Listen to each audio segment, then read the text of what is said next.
아버지 하나님, 참으로 하나님 앞에 나아갈 때마다 저희의 부족함과 연약함과 악함과 죄악됨을 더 깊이 깨닫게 됩니다. 하나님께서는 얼마나 거룩하신 분이시고 또 얼마나 죄를 미워하시고 일절 악이 없으신 분이신 줄 참으로 말씀을 읽을 때마다 더 깊이 선명하게 깨닫게 됩니다. 이러한 하나님 앞에 우리가 어떻게 설 수 있겠습니까? 단 한 점의 티끌만한 죄악이라도 주님 앞에 설 수 없을 줄 믿습니다. 그러나 하나님께서 우리를 위해 아들을 보내시고 아들이 우리를 위해 모든 지옥의 형벌을 다 받으시고 우리가 받아야 할 죄의 모든 대가를 다 지불하심으로 또 자신의 의를 우리에게 덧입혀 주심으로 마치 아들과 같이 그리스도의 의를 가진 자로 담대하게 서게 하시니 감사합니다. 그러나 자주 반복되는 죄악을 저지르고 또 참 하나님 보시기에 악한 죄악들을 저지르고 주님 앞에 서려고 하면 저희 얼굴이 뜨끈뜨끈하고 또 양심이 갇혀가며 이 같은 자를 하나님께서 그래도 용서하실 것인가 의문 가지게 됩니다. 그러나 하나님, 우리가 어디로 가겠습니까? 참 하나님께서 진노하신다고 우리가 지옥으로 가겠습니까? 땅끝으로 가겠습니까? 땅속으로 가겠습니까? 어디로 가겠습니까? 우리가 피할 때는 하나님밖에 없사오니 오늘도 우리가 하나님 앞에 나왔습니다. 하나님께 의지하기를 원하고 하나님께서 용서하기를 바라며 하나님께서 주신 칭의를 힘있게 붙들 믿음을 주시기를 바라며 내 밖에서 이루어진 의를 힘입어 오늘도 주 앞에 서고자 하오니 주여 우리를 받아 주시옵소서. 아버지 하나님, 주께 피하옵니다. 주님은 우리의 반석이시요 우리의 요새시요 우리의 피할 바위시요 우리의 거할 안식처입니다. 하나님 외에는 피할 데가 없습니다. 사람에게도 피할 데가 없고 내가 가진 것으로 피할 수 없고 그 어디에도 피할 데 없지만 하나님 앞에 피하오니 주여 우리를 보호하시옵소서. 주님, 우리 자신과 우리 자신의 산업과 우리 자신의 가정과 우리 자녀들을 주님께 이 시간에 의탁하옵니다. 우리의 건강을 주님께 의탁합니다. 주님이 붙잡지 않으시면 우리가 어떻게 건강하게 설 수 있겠습니까? 우리가 이 땅에서 어떻게 생명을 유지할 수 있겠습니까? 주님이 붙들지 않으시면 우리가 어떻게 먹을 것과 입을 것을 얻겠습니까? 먹을 것과 입을 것이 태산 같아도 입맛을 주시지 않으면 우리가 어떻게 먹을 수 있겠습니까? 하나님, 저희를 먹여 주시옵소서. 주님, 저희를 입혀 주시옵소서. 저희를 보호해 주시옵소서. 우리 자녀들을 보호해 주십시오. 주님, 참으로 이 세상에 악이 창궐하고 참 마귀는 마지막 때가 된 줄 알고 우는 사자처럼 우리 자녀들을 노립니다. 아버지 하나님, 누가 우리 자녀들을 보호할 수 있습니까? 아버지여, 우리 자녀들을 보호하여 주시옵소서. 천군 천사들을 보내어 주시옵소서. 하나님께서 산 울타리로 둘러 진처 보호하여 주시옵소서. 아버지 하나님, 이 나라를 보호하여 주시옵소서. 주님, 늘 위태위태하였으나 지금까지 하나님의 은혜로 지탱되어 왔습니다. 주여, 우리는 우리 행한 대로 받는다고 하면 지옥 밑바닥에 있어야 할 자들 아닙니까? 하나님, 그러나 주의 무한하신 은혜와 오래 참으심으로 오늘 우리가 여기 있사오니 주님, 이 땅에 수많은 자들, 참으로 앞길을 분간하지 못하는 많은 자들, 수많은 어린아이들이 있는 것을 기억하시사 이 땅을 보호하시고 지켜주시고 전쟁이 일어나지 않도록 도와주시옵소서. 평화 가운데 우리가 지탱될 수 있도록 허락하여 주시옵소서. 아버지 하나님, 이 교회를 보호하여 주십시오. 사람에게 맡기지 마시고 하나님께서 지켜주시기를 원합니다. 하나님, 참 귀한 일을 하려고 하는데 하나님, 이것이 주로부터 나온 일이라고 하면 주께서 순탄한 길을 여시고 하나님께서 택하신 자를 일으키시고 주를 위해 헌신하고 봉사할 자들을 주님께서 일으켜 주시기를 간절히 구합니다. 주님, 주의 때가 아니로면 주의 때까지 기다릴 수 있게 해주시기를 원하고 주님, 그러나 이러한 일들을 통해 시험 드는 자가 한 사람도 없도록 주님께서 역사하여 주시옵소서.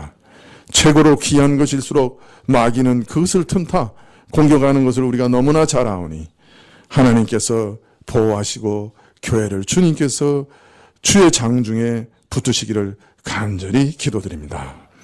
아버지 하나님, 오늘도 우리가 가진 것을 주님께 드렸습니다. 저희 자신을 대표하여 드렸사오니 주님께서 받으시고 또한 찬양을 받으시고 말씀을 주께서 친히 허락하사 우리 심령이 깨닫게 하옵소서. 모든 것 주께 의탁하옵고 예수님의 이름으로 기도합나이다. 아멘.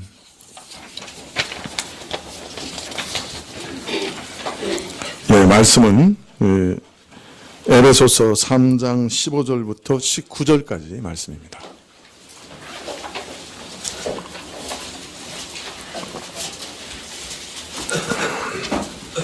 에베소서 3장 15절부터 19절까지 말씀입니다.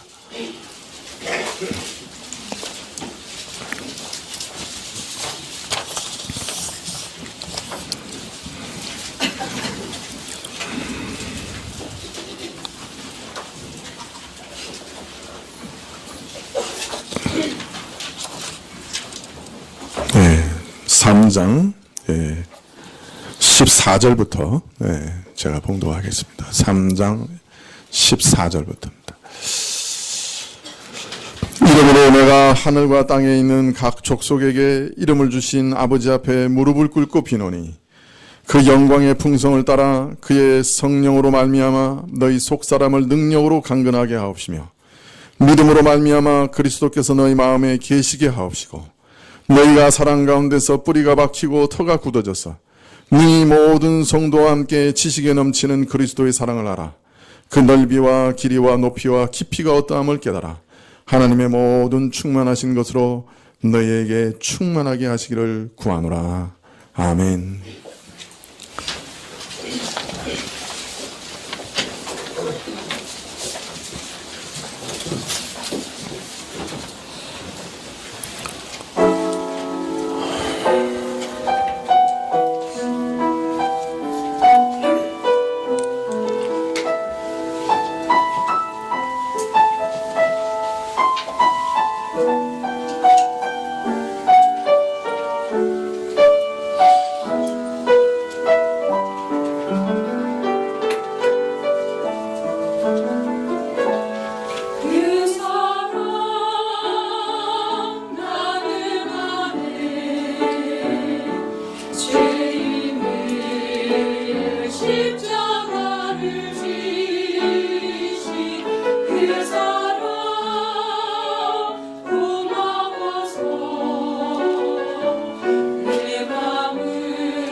예, 아름다운 찬양 감사합니다. 오늘로서 기도라고 하는 주제의 마지막 시간입니다. 지난번까지 24주를 했더라고요. 예, 오늘 25주째인데요. 어떻게 좀 도움이 되셨는지 모르겠는데요. 예, 도움이 되셨다는 뜻은 기도를 하게 됐다는 얘기예요. 기도를 뭔가 이해하시고 그 다음에는 이제 기도를 하시게 되면 그게 이제 도움이 되신 거죠. 예. 도움이 되시기를 바랍니다. 예, 앞으로도 계속해서 기도에 힘쓰시면 좋겠는데요. 오늘은 지난 시간에 이제 말씀을 묵상하면서 하나님 음성을 들으면서 기도하는 것에 대해서 쭉 말씀을 드렸는데요. 이러한 묵상과 기도 가운데서 우리가 일평생 잊지 말아야 할 자세와 또 어떤 것을 기도해야 되는가 하는 어떤 주제에 대해서 좀 더 말씀을 드리고 마치려고 합니다. 한 두 가지 주제를 더 하고 싶었는데 여러 가지 면으로 봤을 때 여기서 마치는 게 좋겠다 생각하고 나머지는 다음번에 또 한번 기회가 있으면 말씀을 드리려고 합니다. 에베소서 3장 15절부터 우리가 조금 살펴보기를 원하는데요. 14절 15절부터 이렇게 되어 있습니다. 이러므로 내가 하늘과 땅에 있는 각 족속에게 이름을 주신 아버지 앞에 무릎을 꿇고 비노니. 먼저 바울은 자신이 기도하는 아버지에 대해서 어떻게 말하고 있습니까? 하늘과 땅에 있는 각 족속에게 이름을 주신 분이었습니다. 땅에 있는 각 족속이라고 그러면 이해가 되는데 하늘과 땅에 있는 각 족속이라 이렇게 말씀하셔서 이게 도대체 뭘 말씀하시는 건가? 여기서 족속이 뭔가? 이렇게 이게 사실 12지파 할 때 그런 지파 이런 뜻이거든요. 이게 무슨 뜻인가? 상당히 좀 난감한 부분이 있습니다. 그러나 이것은 아마 모든 믿는 자들을 총칭하는 것이 아닌가 그렇게 생각되어집니다. 그러므로 하나님은 만물을 친히 지으신 분이고 그 가운데 믿는 자들을 불러내시고 이름을 지어 각각 본질과 본분을 정하신 분이다. 쉽게 말하면 전능하신 창조주 하나님이시오 만물을 뜻대로 주관하고 다스리는 분이시오 각 족속, 각 민족을 구원하시는 분이시다. 이렇게 고백하고 있는 것이죠.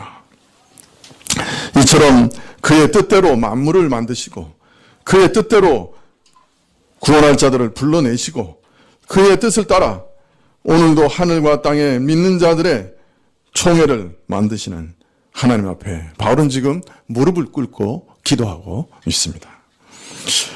여러분, 우리가 기도할 때 꼭 잊지 말아야 되는 것은 바로 우리가 믿는 하나님이 바울이 믿는 하나님이었고 바로 이런 하나님 앞에 나가서 기도하고 있다 하는 것을 잊지 말아야 돼요. 다른 말로 말하면 하나님 앞에서 우리는 경외감을 가지고 나가야 된다 하는 것을 잊지 말아야 됩니다. 여러분, 제가 사실은 이번에 한 25주 동안 쭉 주기도문을 기도에 대해서 강의하면서 사실은 강의한 게 주님 가르치신 기도죠. 주기도문을 쭉 강의한 거예요. 근데 그 주기도문 중에 제가 사실은 한 구절 강의하지 않고 빠뜨리고 온 게 있어요. 뭔지 아세요? 제가 사실은 단어 하나하나까지 세심하게 강의하려고 노력했는데요. 한 구절은 아예 빠뜨리고 강의하지 않은 부분이 있어요. 주기도문 가운데. 어딘지 아시는 분?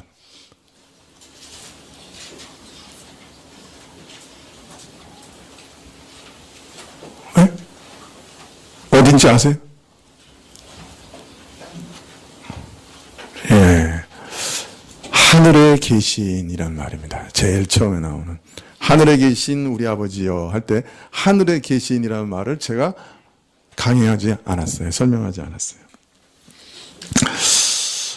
우리는 기도를 시작할 때 아버지라고 부르며 시작해야 된다고 배웠습니다. 아바, 아버지. 성령께서 우리에게 우리 내면에서부터 불러일으키시는 애정과 신뢰와 사랑을 가지고 하나님을 향해 기도할 때 먼저 하나님을 부르면서 아빠, 아버지 이렇게 부르면서 시작해야 된다고 말씀을 드렸어요. 그런데 예수님께서는 거기에 한 말씀을 덧붙이고 계세요. 하늘에 계신 우리 아바, 아버지요. 그렇게 말씀하고 계시는 거예요. 하늘에 계신. 그것은 우리가 기도를 시작할 때 말할 수 없는 애정과 함께, 그러나 그 아버지께서는 하늘에 계시는, 높이 계시는, 하늘에 계셔서 모든 것을 통치하고 계시는, 만물을 자신의 뜻대로 다스리고 계시는 우주의 주인이시고 참으로 내가 엎드려 경배해야 할 만한 분이시다 하는 것을 잊지 말라고 우리에게 가르치고 계시는 겁니다. 예수님은 기도가 얼마나 엄중하고 장엄한 일인지 우리가 의식하면서 기도를 시작하기를 주문하고 계신 듯 합니다. 기도할 때 우리는 어떤 분 앞에 나가는가? 온 우주를 창조하시고 자신의 뜻대로 다스리시며 모든 족속의 생사화복을 주장하시는 그 하나님을 독대하는 것이다. 그러므로 우리는 나의 사정을 가장 잘 아시고 나의 기도를 들으시는 아버지 앞에 애정과 신뢰를 가지고 나가는 동시에 하늘에 계신 만물을 자신의 뜻대로 통치하시는 전능자 앞에 경외감을 가지고 두려움을 가지고 나가야 한다. 그렇게 예수님은 우리에게 가르치고 계신 겁니다. 이런 말씀을 들으면 이렇게 항의하는 분이 계실지 모릅니다. 목사님, 요한일서 4장 18절에 보면 사랑 안에는 두려움이 없고 온전한 사랑이 두려움을 내어 쫓나니 두려움에는 형벌이 있음이라. 이렇게 말씀하지 않았습니까? 하나님의 온전한 사랑 앞에서는 모든 두려움이 다 사라진다고 했는데, 아니 또 두려움을 가지고 애정과 함께 두려움을 가지고 나가라고 말씀하시니 이거 뭐가 좀 잘못된 거 아닙니까? 이렇게 항의하실 분이 있으실지 몰라요. 이런 분은 혹 있으면 신학교로 보내드리겠습니다. 네. 네. 그렇습니다. 로마서 8장 1절에 보면 이제 그리스도 예수 안에 있는 자는 결코 정죄함이 없나니 그렇게 말씀하십니다. 절대로 이제 형벌이 없어요. 절대로 이제 하나님의 진노를 사서 형벌을 받고, 그죠? 죄의 대가를 지불하는 일이 우리에게는 결단코 없어요. 그러므로 우리는 두려워할 필요가 없습니다. 벌 받을까봐, 형벌을 받을까봐 두려워할 필요가 없습니다. 그런 두려움은 우리에게 없습니다. 그런 두려움은 자신의 아들을 우리에게 주신 하나님의 사랑 안에서 다 사라졌습니다. 그러니 오늘 말씀하시는 이 두려움은 이런 형벌의 두려움이 아닙니다. 화를 입을까봐, 혹 벌을 받을까봐 두려워하는 게 아닙니다. 이 하나님 앞에서 제대로 살지 못해서 버림을 받을까봐 두려워하는 그런 두려움이 아닙니다. 그렇게 끊임없이 부들부들 떨며 노심초사하는 그런 두려움이 아니에요. 그러면 이 두려움은 어떤 두려움이냐? 이 두려움은 용서받을수록 더 두려워지는 두려움입니다. 이건 또 무슨 말이냐? 용서받을수록 더 두려워지는 두려움이에요. 여러분, 시편 130편 4절에 보면 이런 말씀이 있어요. 용서는 주님만이 하실 수 있는 것이므로 우리가 주님을 경외합니다. 이렇게 번역할 수 있어요. 용서는 주님만이 하실 수 있는 것이므로 주님만을 두려워합니다. 이거 원래 경외한다는 말이 두려워한다는 말이거든요. 자, 용서를 받는데 받을수록 더 두려워져요. 이 두려움은 어떤 두려움이냐? 여러분, 우리가 어떤 존경하는 어른 앞에 나갈 때, 혹은 내가 아주 사랑하고 존경하는 어떤 선생님이나 이런 분 앞에 나갈 때, 상사 앞에 나갈 때 어떻습니까? 그분을 존경하고 사랑하지요. 그렇지만 내가 그분 앞에서 어리석은 짓을 하거나 상황에 어울리지 않는 행동이나 말을 불쑥 꺼내는 것을 두려워하죠. 그죠? 이런 두려움과 닮은 두려움입니다. 존경하는 분 앞에서는 경외하는 마음이 깊은 까닭에 그 앞에 엉망진창이 되지 않으려고 조심하고 또 조심하지 않습니까? 그분을 슬프게 할까봐, 그분의 이름에 누를 끼치게 될까봐 염려하며 삼가지 않습니까?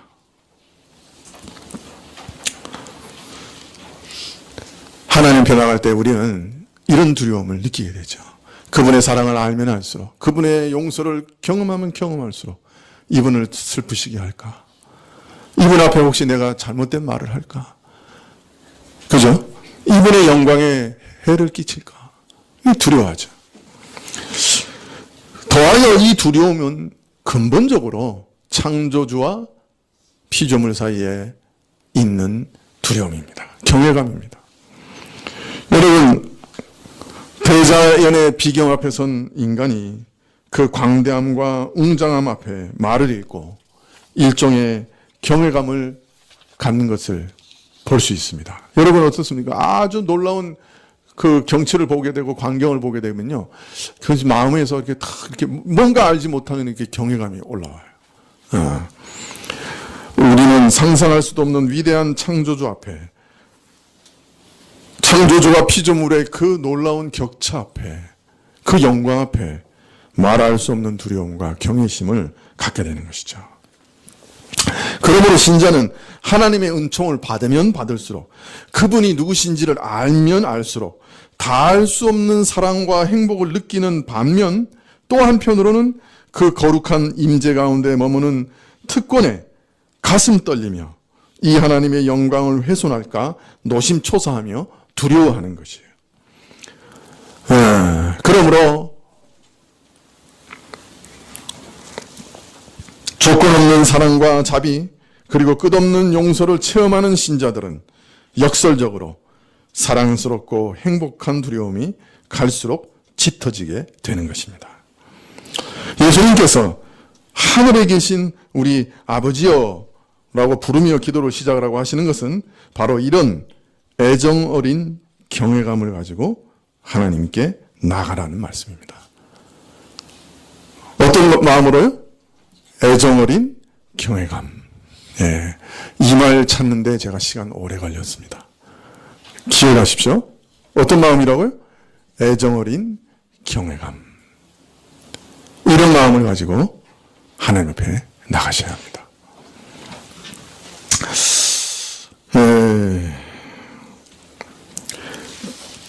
그래서 기도하기 전에, 말씀을 묵상하기 전에 우리는 하나님을 주목하며 먼저 하나님을 향하여 마음을 열고 마음을 가다듬어야 합니다. 그래서 어떤 분은 기도를 시작하기 전에 스스로에게 이렇게 말하라고 제안합니다. 영광의 하나님이 이곳에, 사방 벽 안에, 내 앞에, 내 뒤에, 오른편에, 왼편에 계신다.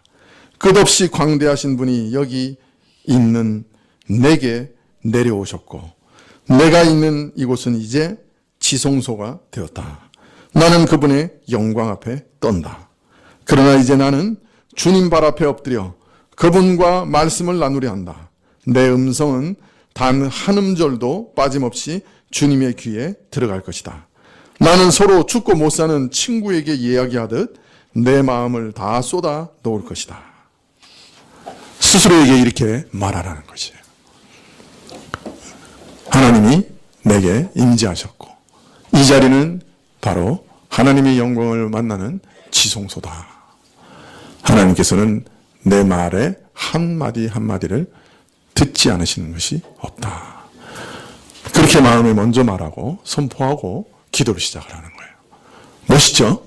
네. 우리가 항상 기도를 시작할 때 옛날 구약에 그 지성소에 대제사장이 1년에 딱 한 번 들어갔잖아요. 그런데 예수님께서 죽으시면서 그 휘장이 위로부터 아래로 다 찢어졌어요. 그러니까 이제는 우리가 예수님을 바라보면서 예수님의 이름을 가지고 하나님하고 부르는 순간에 그 자리가 우리 지성소가 되는 거예요. 나는 지성소에 들어가는 거예요. 그것을 실감하면서 그분 앞에 기도해야 된다고 말합니다. 다시 말씀드리지만 기도는 그 시작이 가장 중요합니다. 사실은 성급하게 기도에 뛰어들지 마시고 애정 어린 경외감을 가지고 주님을 바라보고 아버지라고 부르며 기도를 시작하십시오. 이것을 잊지 마시기를 바랍니다. 뭘 잊지 마시라고요? 하나님을 애정 어린 경외감을 가지고 부르면서 시작하십시오. 내가 누구 앞에 있는지를 기억하면서 시작하십시오. 하나님 앞에 내가 있음을, 내가 지금 지성소 안에 들어갔음을 기억하고 기도를 시작하십시오. 굉장히 중요한 것입니다.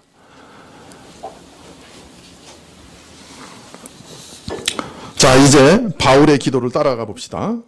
에베소서 3장 16절에 그 영광의 풍성을 따라 그의 성령으로 말미암아 너희 속사람을 능력으로 강건하게 하옵시며 믿음으로 말미암아 그리스도께서 너희 마음에 계시게 하옵시고 너희가 사랑 가운데 뿌리가 박히고 터가 굳어져서.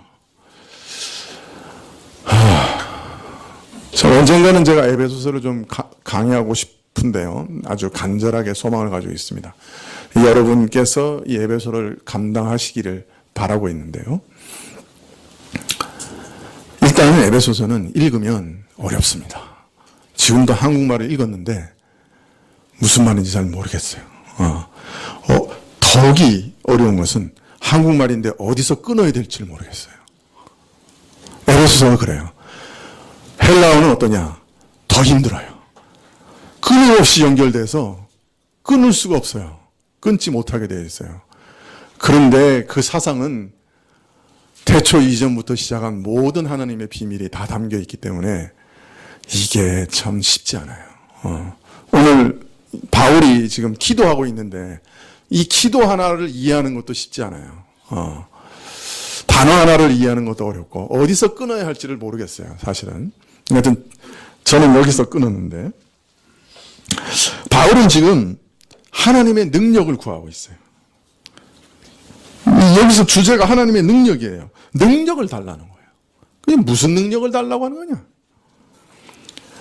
하나님의 능력은 성령을 통해 나타나는 것인데 그 능력으로 어떤 일이 일어나기를 바라느냐? 전도사님, 혹시 에어컨이 켜져 있으면 꺼버립시다. 하나 켜져 있습니까?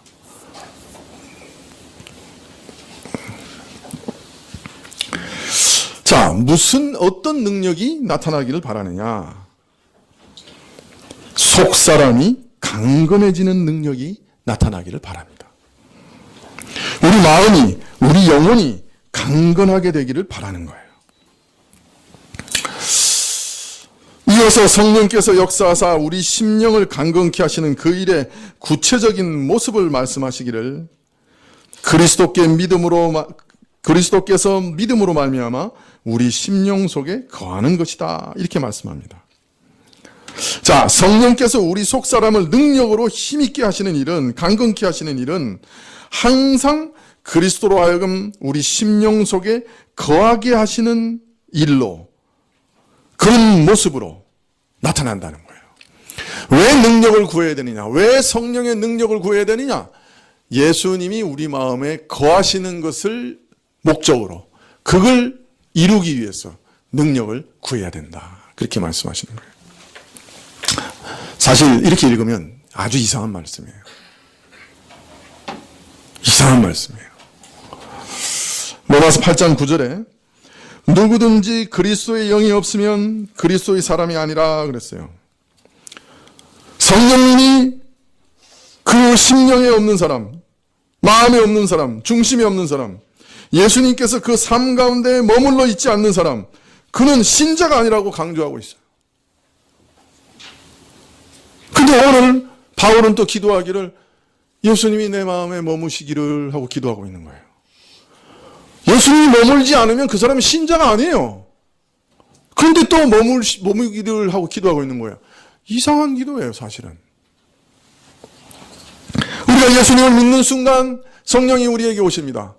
성령께서 내 안에 오시고 내가 성령 안에 들어갑니다. 우리는 성령과 온전히 하나 되어 연합됩니다.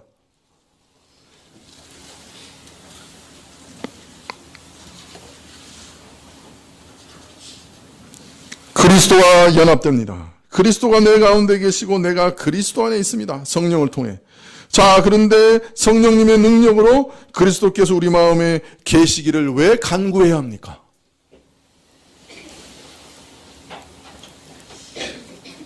그죠? 이 질문의 답은 딱 하나일 겁니다. 신자는 이미 그리스도와 연합하였고 그리스도가 저 안에 거하시지만 그 거하시는 그리스도를 나 자신이 체험하지 못하고 있는 거예요. 그것을 경험하지 못하고 있는 거예요. 그래서 그것을 참으로 경험하게 해달라. 체험하게 해달라. 그걸 기도하고 있는 것이에요. 지금 신자를 위해서 기도하는 거예요. 에베소 교회 교인들을 위해서 기도하는 거예요.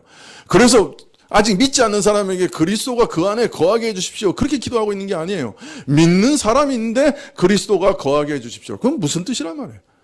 그리스도가 거하시는 것을 경험하게 해주십시오. 실감하게 해주십시오. 바로 그 뜻입니다. 신자는 이미 그리스도와 연합하였고 그리스도가 저 안에 거하시지만 그것을 체험적으로 누리지는 못하고 있는 상황이에요. 에베소 교인들의 상황이 그런 상황이에요. 그래서 그것을 누리게 하시기를 기도하고 있는 거예요.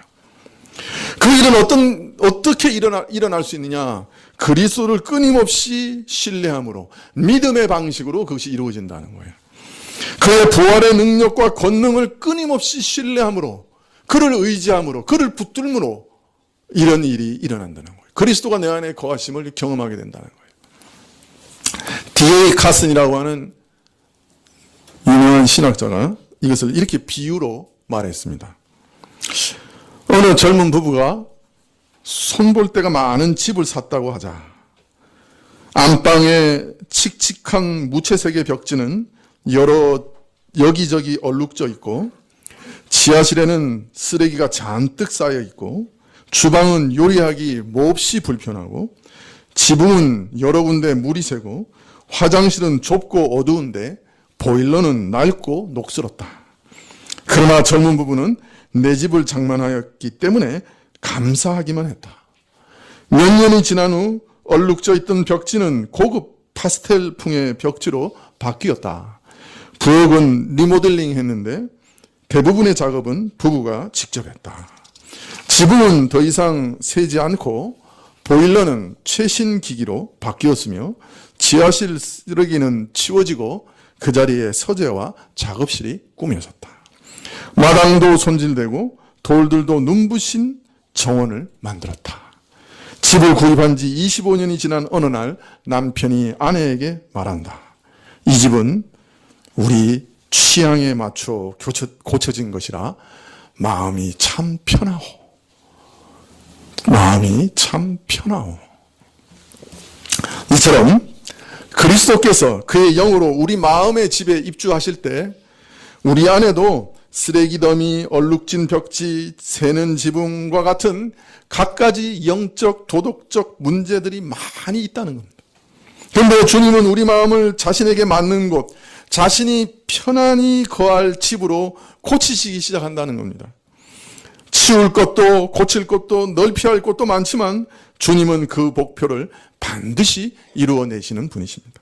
그를 믿음으로 의지하고 그 말씀을 의지하고 그의 부활의 능력을 붙드는 신자는 반드시 이런 일을 경험하게 되는 것입니다.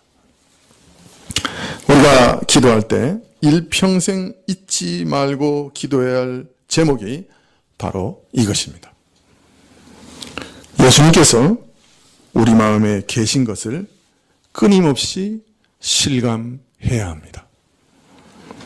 그리스도의 형상이 내 안에 이루어져야 합니다. 주님께서 처음 우리 안에 입주하셨을 때 우리 삶은 형편없었지만 날이 갈수록 주님의 성품이 물씬 배어나는 집으로 변화되어야 하는 것입니다. 그런데 이 일은 엄청난 능력이 필요합니다. 인내가 필요합니다. 끊임없이 수정하는 일이 필요합니다. 끊임없이 고치는 일이 필요합니다. 누세인 곳은 잘 잡히지도 않습니다.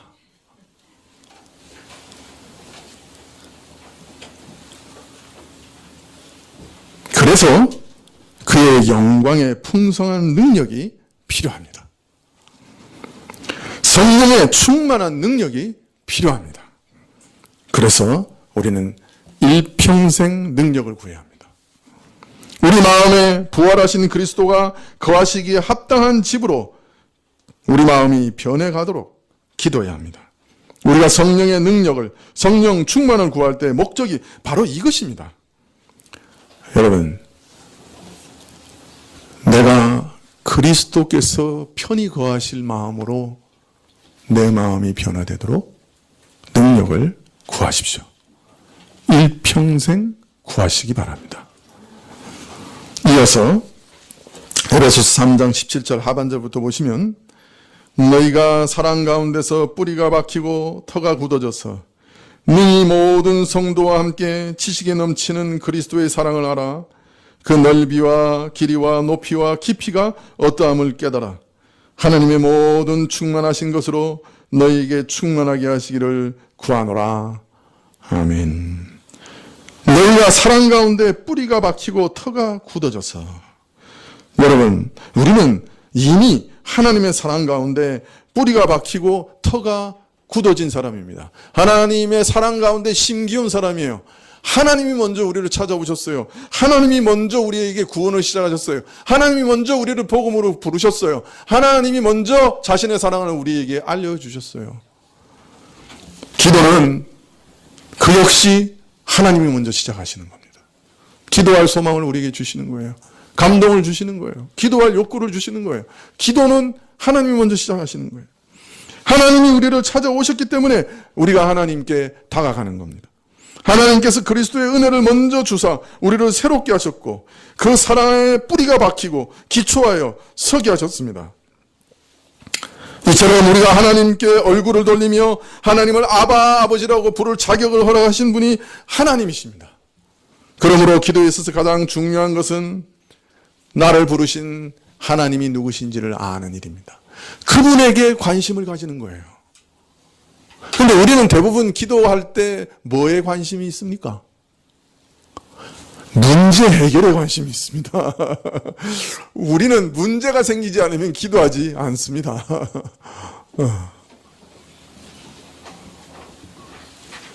그러나 여러분 조심해야 됩니다. 하나님을 문제 해결사로만 보면 안 돼요.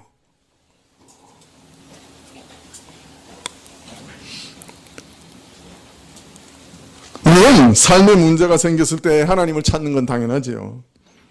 기도를 통해 문제를 해결받는 것은 기도의 목적 중에 아주 중요한 하나입니다. 그러나 문제는 나에게 어려움이 있을 때만 하나님을 찾는다고 하면 어떻겠습니까? 평안할 때는 하나님 찾지 않겠죠. 어려울 때만 하나님을 찾는다고 하면 그 기도는 어떤 기도가 되기 쉽겠습니까? 이기심에 얽매인 기도가 되기 쉽겠죠. 기도가 내 자신의 욕망을 실현하는 수단으로 변질될 위험성이 높겠죠. 하나님과의 사랑의 교제는 그 가운데 찾아볼 수 없겠죠.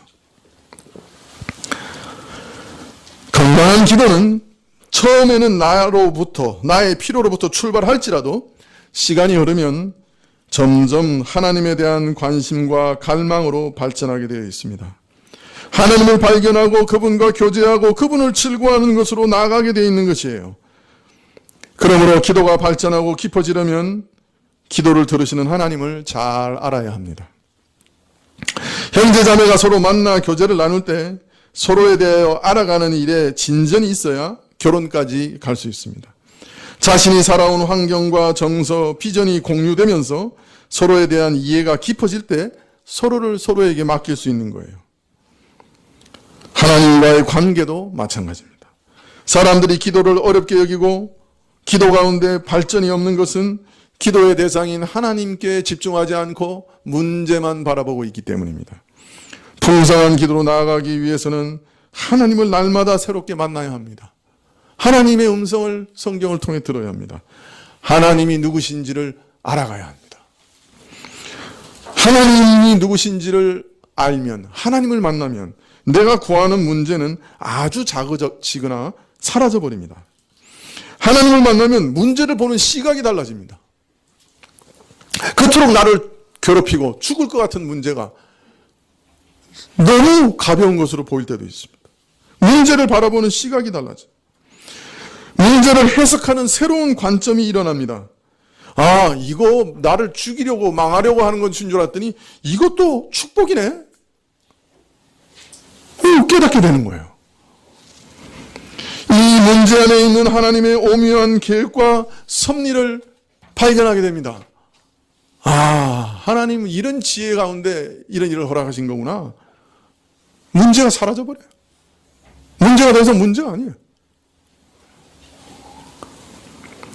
어떤 때는 하나님께서 문제를 빨리 해결해 주시지 않을 때가 있습니다. 그것은 얘야, 네가 나를 좀 만나야 되겠다. 나와 좀 더 교제를 해야 되겠다. 그런 사인일 가능성이 많습니다. 문제를 통해 하나님을 만나게 하시는 게 목적인 것이죠. 문제를 통해 하나님을 깊이 알게 되고 다른 차원의 삶을 살게 되기를 원하시는 거예요. 그런데 하나님을 알아가는 일에 있어서 가장 중요한 것은 하나님의 사랑을 알고 경험하는 일입니다. 18절에 너희 모든 성도와 함께 지식에 넘치는 하나님의 사랑을 알아 그 넓이와 길이와 높이와 깊이가 어떠함을 깨달아, 그렇게 얘기합니다. 여기서 그리스도의 사랑을 알아 할 때 안다고 하는 것은 무엇을 단단히 부여잡는다는 말입니다. 하나님의 사랑을 단단히 부여잡는다는 말이에요. 여러분, 옛날 사진기의 필름은 어떻습니까? 요새도 디지털 카메라가 센서에 빛을 받아서 사진으로 만들지만 옛날에는 얇은 필름에 화공약품을 처리합니다. 그죠?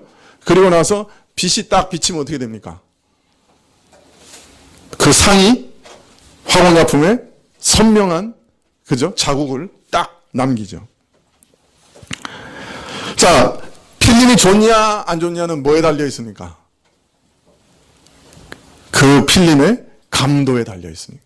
빛을 얼마나 분명한 상으로 맺히느냐, 사로잡느냐, 거기 달려 있는 거예요. 제가 고등학교 때 학교가 어디 있었냐면 정동에 있었습니다. 거기 독수궁 돌담길이 있거든요. 매일 저는 돌담길을 걸었습니다. 거기 친구 5명하고 하루는 사진을 찍고 싶었어요. 돌담길에서. 그래서 일회용, 그때 막 나오기 시작한 일회용 카메라를 들고 사진을 딱 찍었습니다. 추억으로 남기리라. 웬걸 일회용 사진기를 가져가서 인화했는데 그저 사람이 유령처럼 보였습니다. 무슨 뜻인지 아시겠죠? 시커먼 유령, 교복 입은 유령. 네. 감도가 중요해요. 감도가. 그런데 필름의 감도가 떨어지면 빛이 들어와도 희미한 상밖에 남지 않습니다. 그리스도의 사랑의 빛도 우리 마음에 뚜렷한 흔적으로 남길 수 있도록 성령께서 우리 마음의 감도를 높여주셔야 합니다. 이게 중요합니다. 하나님의 사랑을 알아. 하나님의 사랑을 잡아야 돼요. 여러분, 꿀이 달다는 것을 학문적으로 배우고 연구하는 것과 꿀을 맛보는 것은 너무나 큰 차이가 아닙니까? 꿀맛을 보면 맛의 실체를 알게 되죠. 우리가 일평생 기도하면서 응답을 얻을 때까지 기도해야 할 것이 바로 이것입니다. 내가 하나님의 사랑의 넓이와 길이와 높이와 깊이가 어떠함을 알게 하소서. 그 사랑을 맛보게 하소서. 그 사랑이 내 마음에 깊이 각인되게 하소서. 그 사랑이 내 마음에 뚜렷한 흔적을 남기게 하시고 나로 두려움과 감격에 떨게 하시고 나로 눈물을 흘리며 하나님을 사랑하게 하시고 기쁨으로 하나님의 말씀을 순종하게 하도록 여러분 기도하셔야 됩니다. 그리스도의 사랑이 얼마나 넓습니까? 저는 제 자신의 죄의 다양함을 보면서 그리스도 사랑의 넓이를 조금 경험합니다. 제 마음에 일어나는 갖가지 죄와 제 눈으로 범하는 죄라 말로 행동으로 짓는 갖가지 죄들을 보면서 그리스도의 사랑의 넓이를 조금 실감합니다. 그리스도의 사랑이 얼마나 넓으신가. 이 다양하고 이 갖가지 온갖 죄를 용서하시니 그 사랑의 폭이 얼마나 넓으신가. 저는 저 자신의 끈질긴 죄를 보면서 하나님의 사랑의 길이를 체험합니다.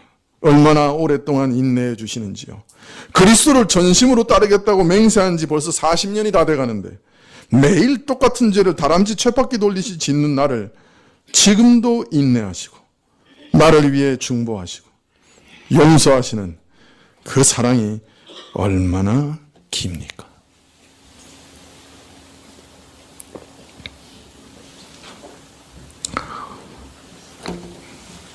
그리스도께서는 태초 이전부터 가지신 영광을 버리시고 이 땅에 오셨습니다.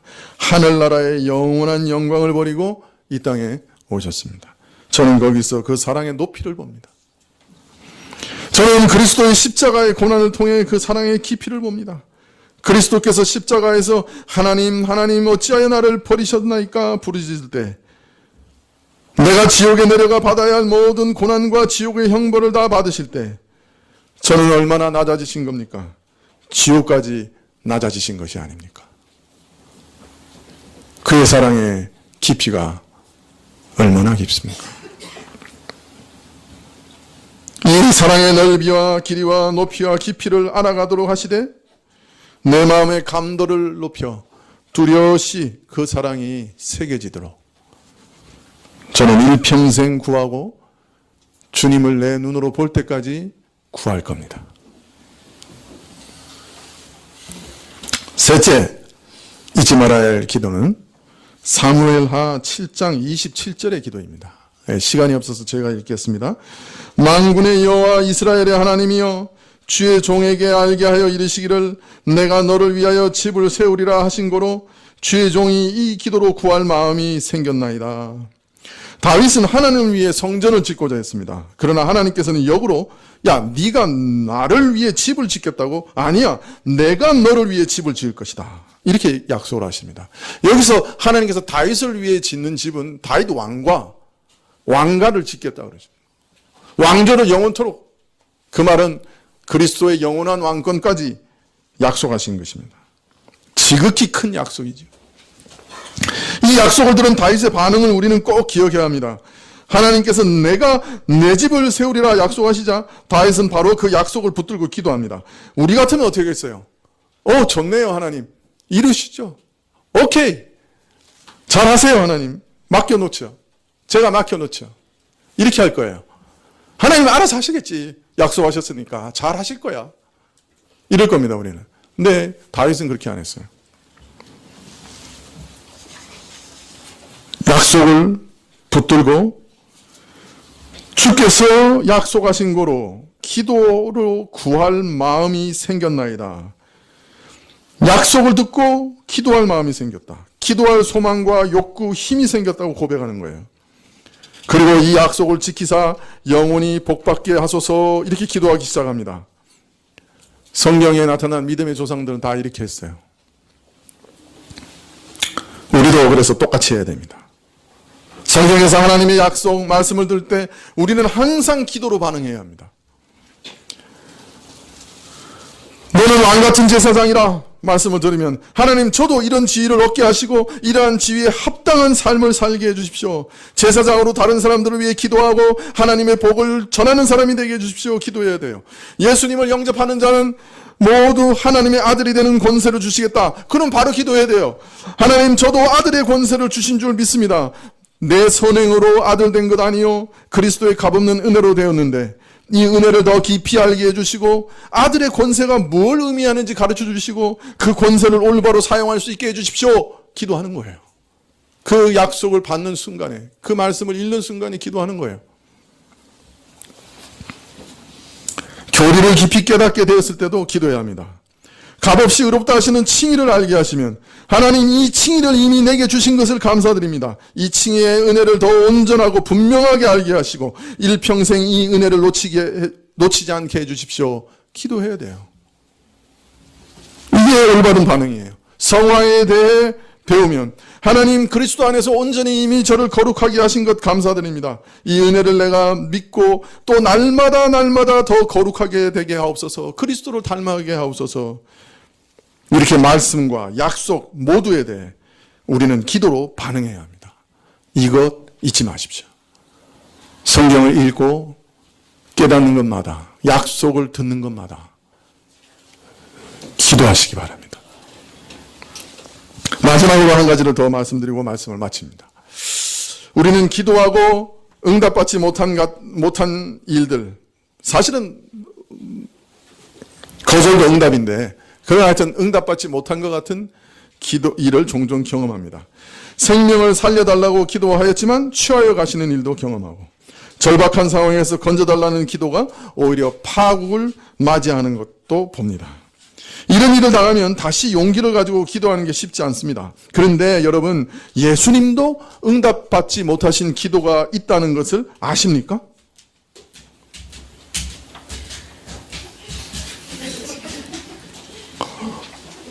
예수님도 응답받지 못한 기도가 있다는 것 여러분 아십니까? 이 사실을 깨달으면 우리가 위로를 얻게 됩니다. 예수님께서 겟세마네 동산에서 고난의 잔을 옮겨주실 것을 3번이나 간청하셨습니다. 아버지의 뜻이면 이 잔을 내게서 옮겨주옵소서. 3번이나 간청하셨어요. 그러나 응답받지 못하셨습니다. 십자가에서 하나님 하나님 외마디로 부르시셨지만 끝내 버림을 당하셨습니다. 그러나 실상을 말하면 이처럼 예수님의 기도가 죄인들의 기도처럼 거절당하셨기 때문에 주님께나 어울리는 기도의 응답을 오늘 우리가 받게 된 것입니다. 누가복음 11장 11절에 너희 중에 아비된 자 누가 아들이 생선을 달라 하면 생선 대신에 뱀을 주며 알을 달라 하면 전갈을 주겠느냐? 너희가 악할지라도 좋은 것을 자식에게 줄 줄 알거든 하물며 너희 천부께서 구하는 자에게 성령을 좋은 것을 주시지 않겠느냐? 약속하셨죠. 그러나 사실은 아들이신 예수님께서 뱀과 전갈을 받으셨기 때문에, 참 아들이신 예수님께서 전갈의 침에 쏘이시고 죽음의 독을 드셨기 때문에 우리가 생선과 알과 성령의 좋은 것을 얻을 수 있게 된 것입니다. 십자가에서 나의 하나님 부르짖으시는 예수님을 하나님께서 외면하셨기 때문에 오늘 우리가 갈급하게 나의 아버지 나의 하나님 부르짖는 그 부르짖음을 외면하지 않으시는 겁니다.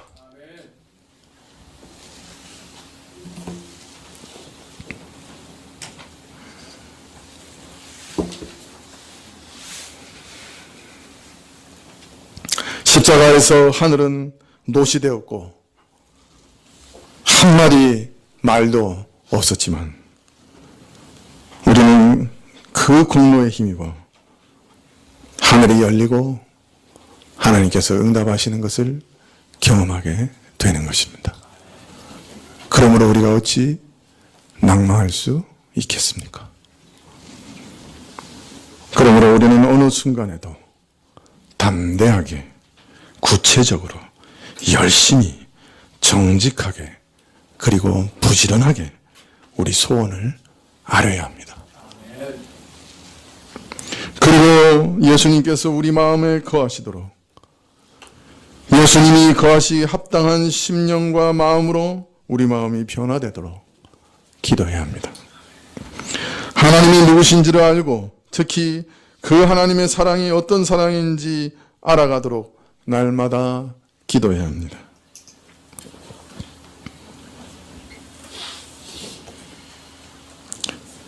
하나님의 모든 말씀에 약속에 기도로 반응해야 합니다.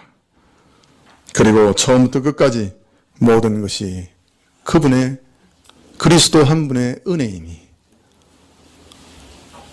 그가 거절당하셔서 우리가 용납되는 것이니 그의 이름으로 기도해야 합니다. 그래서 바울은 쉬지 말고 기도하라고 말씀하십니다. 이 말은 기도의 시간이나 양의 문제를 말하는 것이 아닙니다. 우리 영혼의 태도를 말하는 것입니다. 우리 영혼이 항상 하나님을 향하여 열려 있어야 한다. 우리 존재는 하나님을 향하여 열려 있을 때, 하나님 안에 있을 때만 그 가치가 있다. 그리스도 안에 있는 자만 가치가 있다. 그 말씀입니다. 기도는 하나님을 찾고 하나님 안에 거하는 행위입니다. 기도는 하나님이 시작하셨고 그 하나님을 아는 것으로 끝이 나야 되는 것입니다. 기도는 하나님이 시작해서 하나님으로 끝이 나는 행위입니다. 기도하시겠습니다.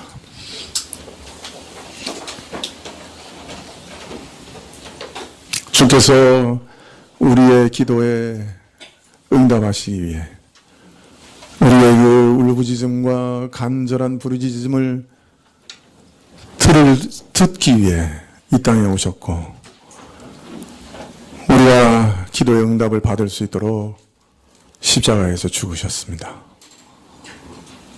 주님의 죽으심으로 오늘 우리가 기도할 특권을 얻었사오니, 주여 우리가 이 특권을 무시하고 없이 여기는 어리석음을 범하지 않게 하옵소서. 주의 생명으로 우리에게 주신 선물을 우리가 기쁨으로 항상 누릴 수 있도록 복 주시옵소서. 예수님 이름으로 기도합나이다. 아멘.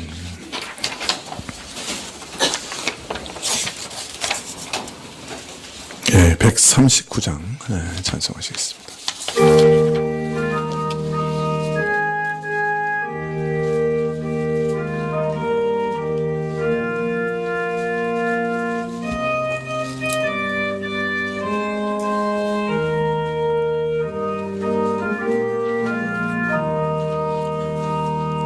생명의 주여 멸류관 받으시옵소서. 나 위에 쓰신 가시관 나 기억합니다. 저 겟세마네 기도를 늘 기억하게 하시고 그 십자가의 은혜로 날 인도하소서. 누셨던 무덤 내게도 보이시옵소서. 잠드신 동안 천사가 굳게 지키었네. 저 겟세마네 기도를 늘 기억하게 하시고 그 십자가의 은혜로 날 인도하소서. 마리아처럼 새벽에 주께로 옵니다. 빈 무덤 내게 보이사 날 가르치소서. 저 겟세마네 기도를 늘 기억하게 하시고 그 십자가의 은혜로 날 인도하소서. 고난의 잔을 나 위에 다 마셨나이다. 나도 늘 나의 십자가 감당케 하소서. 저 겟세마네 기도를 늘 기억하게 하시고 그 십자가의 은혜로 날 인도하소서.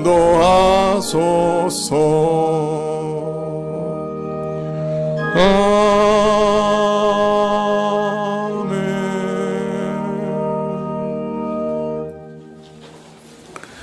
예, 부활주일 지난 후에부터 아마 중생에 대해서 좀 더 살펴보려고 하는데 여러분들 많이 기도해 주시면 좋겠습니다.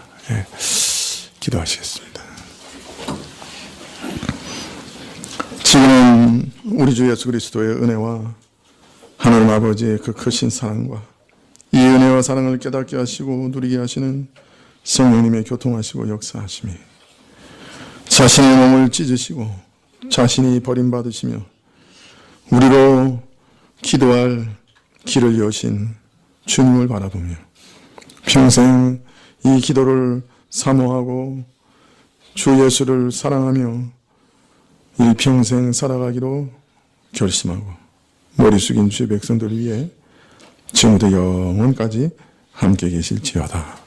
아멘.